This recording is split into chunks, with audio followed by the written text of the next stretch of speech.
Therac 25, radiation overdoses. In 1985, in hospitals in the United States and Canada, Therac 25 looked like progress. It was a radiation therapy machine. It was supposed to aim powerful radiation at cancer cells. Doctors trusted it because it was newer, faster, and controlled by software. A patient lay still. The operator typed commands outside. But the danger was invisible. Older machines used hardware locks to stop the wrong beam. Therac 25 trusted software to do more of the safety work. That was the hidden flaw. A fast typing sequence could confuse the system.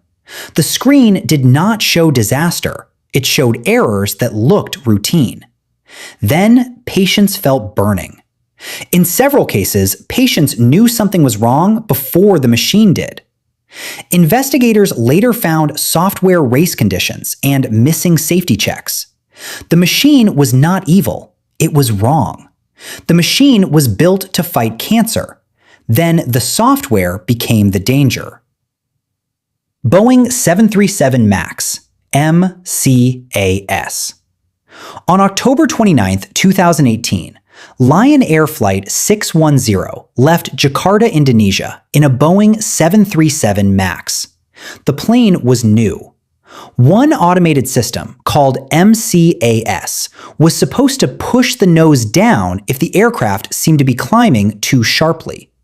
People trusted it because it sat inside a modern airliner. But one sensor could lie. If that sensor gave bad angle data, MCAS could think the plane was in danger even when it was not. Then it pushed the nose down.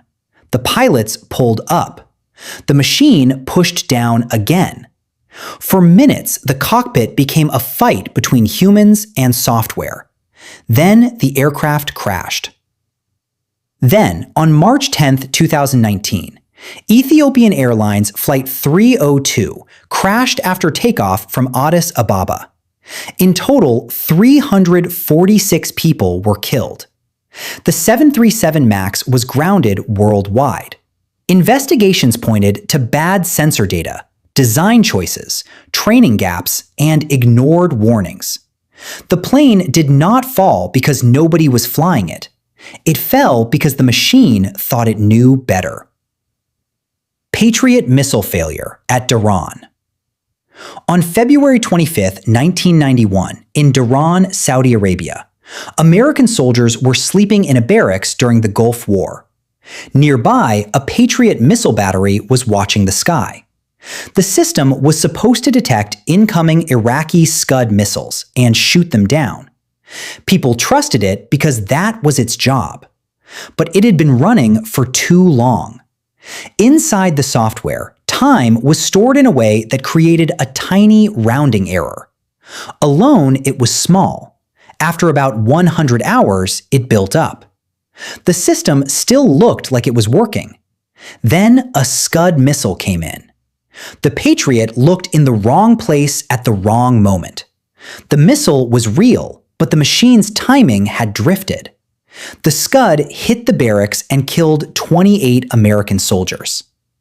Investigators later found that a small time calculation error had moved the search window. Not by miles, just enough. The missile defense system missed because time inside the machine drifted. Stanislav Petrov and the Soviet false alarm. On September 26, 1983, inside a Soviet early warning center, a computer said the United States had launched nuclear missiles. The machine was supposed to watch for an attack from space and warn command before impact. The screen showed the worst message on Earth. One missile. Then more. Protocol pushed toward reporting the attack as real. Once reported, the chain could move too fast for careful thinking. But Lieutenant Colonel Stanislav Petrov did not fully trust the machine. Something felt wrong. A real first strike would likely be larger. Ground radar had not confirmed it yet. The screen looked certain. The story did not. So he waited.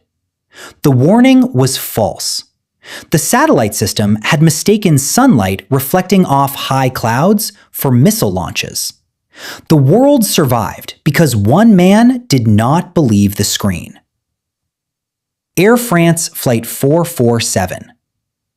On June 1, 2009, Air France Flight 447 was over the Atlantic Ocean, flying from Rio de Janeiro to Paris. There were 228 people on board. The Airbus A330 had layers of automation. The autopilot was trusted to keep the jet stable over dark water. Then ice blocked the pitot tubes. These small tubes help measure airspeed. When they gave unreliable readings, the autopilot disconnected. Suddenly, in darkness and bad weather, the pilots had to fly manually at high altitude. The machine handed control back. That sounds simple. It was not. The instruments were confusing. Alarms sounded. The plane climbed, slowed, and entered a stall. For several minutes, the aircraft fell. Investigators later found unreliable speed data, cockpit confusion, and a loss of clear understanding of what the plane was doing. The machine did not crash the plane alone. It left humans in control after teaching them not to expect that moment. Uber self-driving car fatal crash. On March 18, 2018, in Tempe, Arizona, an Uber self-driving test vehicle was moving down a road at night. A safety driver sat inside. The vehicle was in autonomous mode. Cameras, radar, and software were supposed to see the road and react faster than a tired human could. A pedestrian, Elaine Herzberg, was crossing the road with a bicycle. The machine detected things in front of it, but it did not understand the danger in time. The moment to brake kept shrinking. The safety driver did not stop it in time. The vehicle struck and killed her. The crash became widely reported as the first pedestrian death involving a self-driving test vehicle. Afterward, Uber suspended self-driving tests. Investigators later pointed to software decisions, safety driver monitoring, and testing practices. It was a chain where everyone trusted the system to handle a rare moment. The car was not asleep. That was the frightening part. Night Capital trading glitch.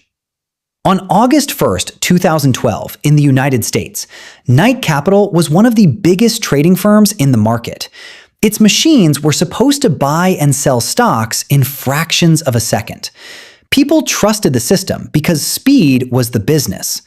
Then a software update went wrong. Old code was accidentally activated on some servers. One part of the system behaved differently from the others. To the market, it looked like a storm of strange orders.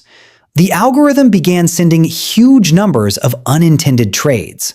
Humans saw the damage, but the machine was moving faster than a meeting, faster than a phone call, faster than panic.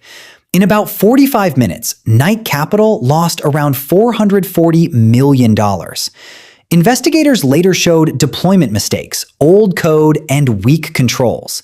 The algorithm did exactly what broken instructions allowed it to do. It did not need a day to destroy the company. It needed less than an hour. The 2010 flash crash. On May 6, 2010, the United States stock market suddenly dropped with terrifying speed. The market was supposed to be buyers and sellers setting prices, but by 2010, much of it was machines talking to machines. People trusted the systems because they made markets faster. Then the speed turned strange. A large sell order entered the market. Automated trading systems reacted. High-frequency traders moved in and out. Liquidity disappeared.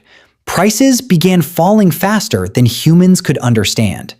For a few minutes, major stocks acted like they were broken. Some trades happened at absurd prices. The Dow Jones Industrial Average dropped almost 1,000 points before recovering much of the loss. Investigators later described automated selling, high-speed trading, and a market structure moving faster than human judgment. No single robot took over. The system moved as designed, but the design created a new kind of panic. The market did not crash like a building. It blinked. Post Office Horizon Scandal. In 1999, across the United Kingdom, the post office began using a computer system called Horizon. It was supposed to manage branch accounts.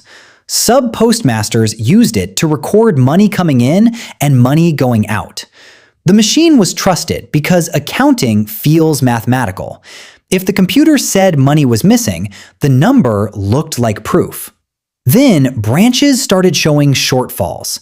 Some sub-postmasters said the system was wrong. They said the computer was creating errors. The institution did not believe them.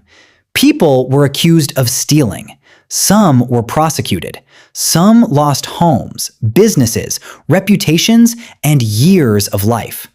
The computer gave an answer. Humans treated it like truth. But Horizon had bugs, errors, and defects. Court cases and investigations later exposed the scale of the failure. It became one of modern Britain's largest miscarriages of justice. The machine made mistakes. Humans turned those mistakes into convictions. Australia's robo-debt scheme. In 2015, Australia began using an automated system to raise welfare debts. The system was supposed to find overpayments. It used income data and averaging to calculate what people might owe. People trusted it because it looked official. A government letter with numbers feels final. But the math could be flawed. Income averaging can turn an uneven year into a fake debt. The system could smooth income across the year and claim a person had been overpaid. Then letters arrived. Many people were told they owed money. The burden shifted onto them to prove the machine wrong. Some were already struggling. The system did not knock on doors. It sent notices. Legal challenges and a royal commission later examined how the scheme was designed and implemented. The problem was not just code. It was a government treating automated claims as proof. The machine did not ruin lives by itself. Humans gave its wrong numbers power. Ariane 5 Flight 501. On June 4, 1996, in French Guiana, the European Space Agency launched Ariane 5 Flight 501. It was a new rocket carrying expensive scientific satellites. The guidance computers were supposed to keep it on course. People trusted the software because parts of it had worked before on Ariane 4. That was the trap. Ariane 5 flew differently. Its movement created a number the old software had not been built to handle. When the system tried to fit that number into a smaller space, it overflowed. The main guidance computer failed. Then the backup failed too, because it used the same software. Less than a minute after liftoff, the rocket veered off course. Safety systems destroyed it before it could become a bigger danger. The loss was worth hundreds of millions of dollars. Investigators later found reused code, missing checks, and assumptions that no longer matched the new rocket. The rocket was destroyed because the software could not understand a number. London Ambulance Dispatch System Failure. In 1992, London introduced a computerized dispatch system for its ambulance service. The machine was supposed to send ambulances faster. Calls would enter the system, locations would be matched, and vehicles assigned. People trusted it because emergencies need speed. A computer sounded better than paper and radio calls. But the rollout was flawed. The system struggled with incomplete information, repeated calls, wrong statuses, and overloaded screens. Ambulances could appear available when they were not. Dispatchers lost the clear picture they needed. In an emergency, delay is scary. Reports described late responses, confusion, and a system staff could not rely on. The machine built to organize chaos had created more chaos. Emergency software cannot just work in a demo. It has to work when phones are ringing, people are shouting, and every minute matters. The system was supposed to save minutes. Instead, people waited while the machine got confused. Machines are powerful because they can work faster, longer, and more precisely than humans. That is why we trust them. But that same power becomes dangerous when people stop questioning them. A screen can look certain while it is wrong. The scariest machine is not the one that hates us. It is the one that makes a mistake while everyone believes it is right.